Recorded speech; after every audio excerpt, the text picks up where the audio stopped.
Bonjour à tous, cette semaine un secret déco très spécial. Et si on mélangeait la déco avec l'art? Je suis en plein centre-ville de Mulhouse, on ne dirait pas. Et pourtant, regardez derrière moi, voilà les anciens bâtiments DMC en plein cœur de la ville qui revivent grâce à l'association d'artistes Motoko. Vous regardez le sommaire de l'émission et moi je vais retrouver Dom qui nous sert de guide. Il y a moins d'un an, ce bâtiment devenait le nouveau haut lieu de la création alsacienne. Par la volonté d'un Suisse, les bâtiments voisins vont eux aussi petit à petit reprendre vie. Nous avons exploré les 12 000 m² pour vous présenter une sélection d'artistes mêlant démarche artistique et déco. Et le bon plan de la semaine, la petite parenthèse enchantée avec la blogueuse Mademoiselle Mirabelle qui nous initiera au crochet. Mettez une touche rétro dans votre déco.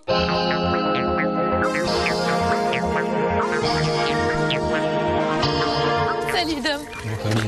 Écoute, je suis ravie d'arriver dans ce lieu DMC et de voir cet espace qui est vraiment en train de revivre. Et vous êtes combien d'artistes? Alors on est un peu moins de 50 sur 12 400 m².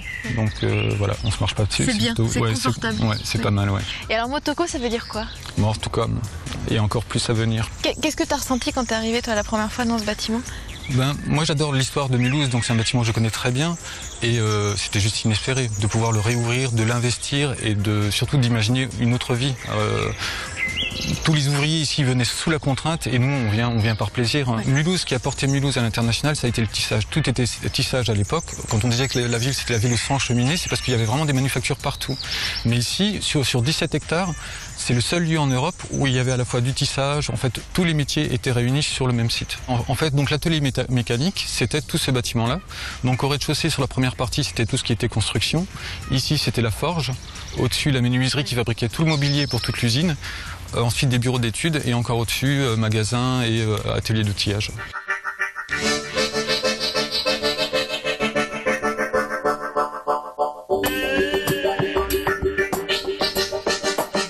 Il est impressionnant cet espace d'homme, j'adore venir ici. Ce sont deux artistes qui se partagent oui, alors c'est Jonas Tirniman et Dominique Grobe, qui sont des Suisses allemands. Ils sont venus ici en tant que fac. Maintenant, leur nouveau nom, c'est Motive.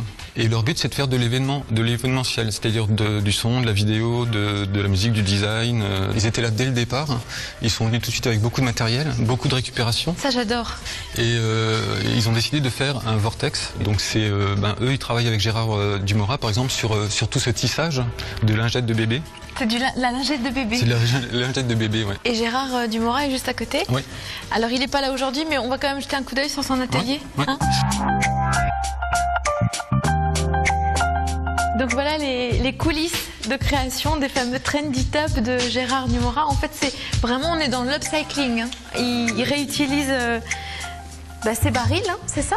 Alors ça, c'est des barils qui contiennent de la farine et qui étaient vraiment jetés par le producteur. Lui, il prenait la farine et il le jetait. Et donc Gérard s'est rendu compte à l'intérieur on peut mettre 50 kg de farine, il s'est rendu compte de la robustesse et comme il est designer, il a imaginé de faire donc justement avec sa marque Trendy Tub, de fabriquer des sièges. Des sièges, des tables basses, des lampes. Et il fait travailler des artistes locaux, des graffeurs, pour tout ce qui est visuel. Il travaille beaucoup avec des... Ça, c'est une pièce unique. C'est une pièce unique. Donc c'est Stu qui l'a fait, c'est un collage de Stu. Donc c'est un graffeur parisien qui a un mur de 25 mètres de haut dans le 13e, par exemple, mais qui a vraiment beaucoup tourné.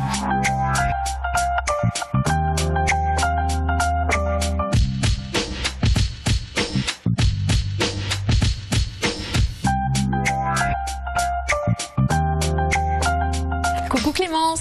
Coucou. Une tapissière décoratrice à Motoko, ça c'est bien ça. Ça permet d'avoir aussi des artisans sur le lieu, en plus des artistes. C'est une synergie intéressante. T'es en train de faire quoi là par exemple? Là par exemple je suis sur une chaise d'enfant, donc on part sur la chaise Lorraine classique et du coup je la retravaille en des couleurs beaucoup plus sympathiques pour les enfants et je complète avec une garniture très pratique pour les enfants parce que c'est un tissu qui va supporter toutes les tâches et qu'un simple coup d'éponge permet de nettoyer. Ça c'est magique. Donc les enfants ont le droit de jouer avec leurs meubles. Il y a toute une démarche artistique mais derrière il y a le travail de l'artisan quoi. Je veux faire du siège original qui raconte une histoire, mais voilà, c'est un savoir-faire que je garde et je veux la même espérance de vie que sur du siège traditionnel. Du coup, la création n'a pas de limite. Et alors, tu t'amuses, là, tu as imaginé des embrasses un peu rigolotes. En fait, oui, c'est deux embrasses en forme de serpent, avec sa petite langue, son petit œil. Et comme elles sont aimantées, ça nous permet d'accrocher le rideau. De manière ludique et, voilà. et très pratique, du coup. Tu as inventé le bijou de rideau aussi. J'ai aussi mes bijoux de rideau. C'est marrant. Donc, ils sont aimantés derrière, avec un deuxième aimant qu'on met de l'autre côté du rideau. Voilà. Et ça permet de customiser un rideau tout simple. Voilà, et que je propose avec des coussins qui seraient dans la même teinte pour créer un ensemble dans un salon contemporain où on pourra avoir un canapé gris avec des rideaux beige. Ça permet de remettre une tache de couleur au milieu de l'appartement moderne. Avant de poursuivre notre exploration à Motoko, direction la maison de la blogueuse Mademoiselle Mirabelle pour une leçon de crochet. Et oui, le crochet, c'est déco.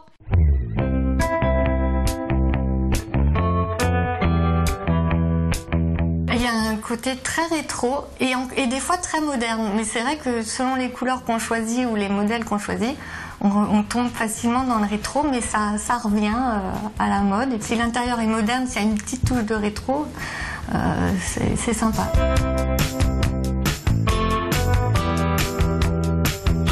En ce moment, j'ai eu ma folie des cache-pots, donc j'ai décliné les cache-pots en photophore, cache-bouteille, en cache tout ce qui est moche.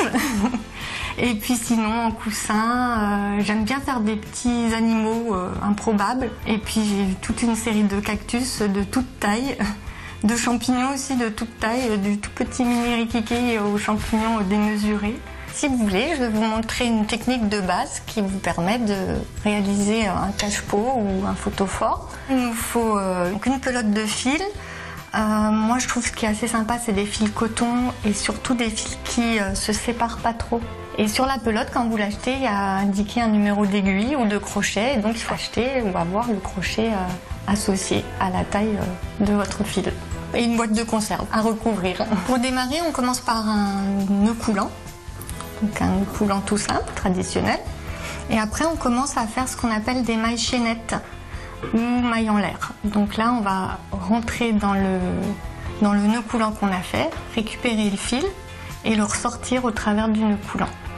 Donc, on répète cette opération un certain nombre de fois. Et puis quand on a une certaine longueur, on va le placer autour du pot qu'on veut cacher.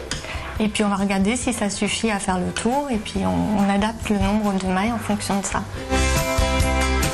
On va fermer notre tour en repiquant dans le nœud coulant du départ.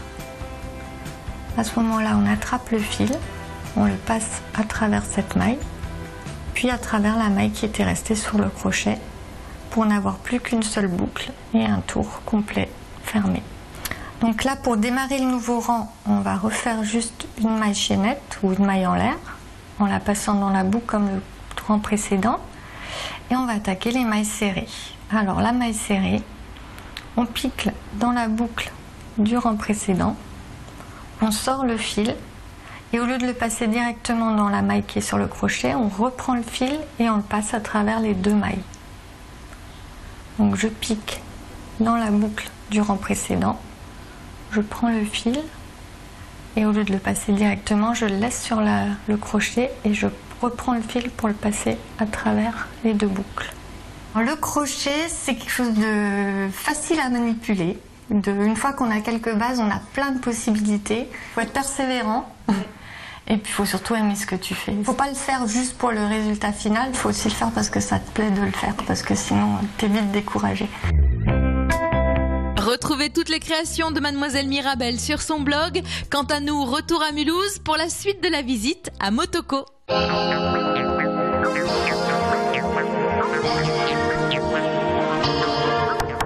Je viens voir une femme, Céline, qui travaille la minutie. Ah, bonjour. Bonjour. Céline, ton univers, c'est ce que tu disais, c'est vraiment l'univers du tout petit, du minuscule. Tu aimes aller dans le détail, c'est ça? Et puis tu touches à plein de techniques aussi. Oui, c'est vrai que mon travail est assez multiple, en fait, puisque je touche à la fois à la photographie, au dessin, à la peinture, mais aussi à la vidéo et au son, à l'objet. Et ton fil conducteur, ton inspiration, c'est quoi? Ça serait peut-être de relier ce qui est séparé. En fait. C'est un travail d'alchimie et d'aller au-delà de la surface des choses, d'aller au-delà du solide, de dissoudre, d'arriver. C'est pour ça que je m'intéresse au fin, à la miniature et aux différents niveaux de langage. En fait, je travaille un peu comme une miniaturiste, on va dire.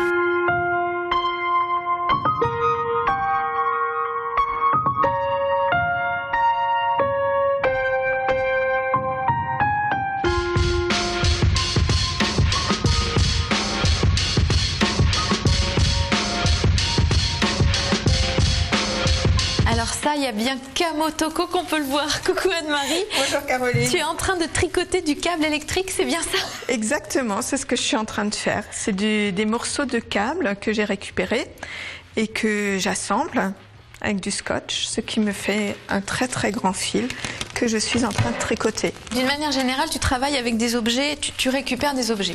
Exactement. Je récupère des objets qui ont eu une première vie, ce qui fait qu'au moment où je les assemble, ils se racontent une nouvelle vie à eux deux. Tu es dans l'objet unique et donc très très décoratif finalement. On peut très bien avoir un fauteuil, avoir une table customisée. Exactement. Est-ce que tu dirais que finalement ton travail, c'est aussi de la déco? Mon travail a sa place dans un espace décoré, donc forcément oui. Oui.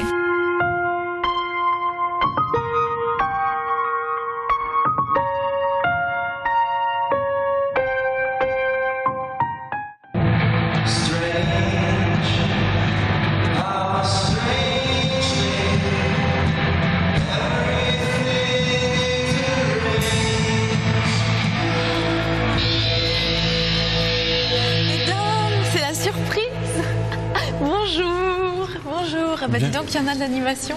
Bienvenue dans la Bloody Factory, instigée par Simon Burkhalter, donc étudiant à l'Hyperwerk, et qui a commencé, le début de l'histoire a commencé avec son arbre, qui est insonorisé. D'accord. Vous racontez l'histoire du bâtiment au travers de... L'histoire de l'industrie en général. Oui.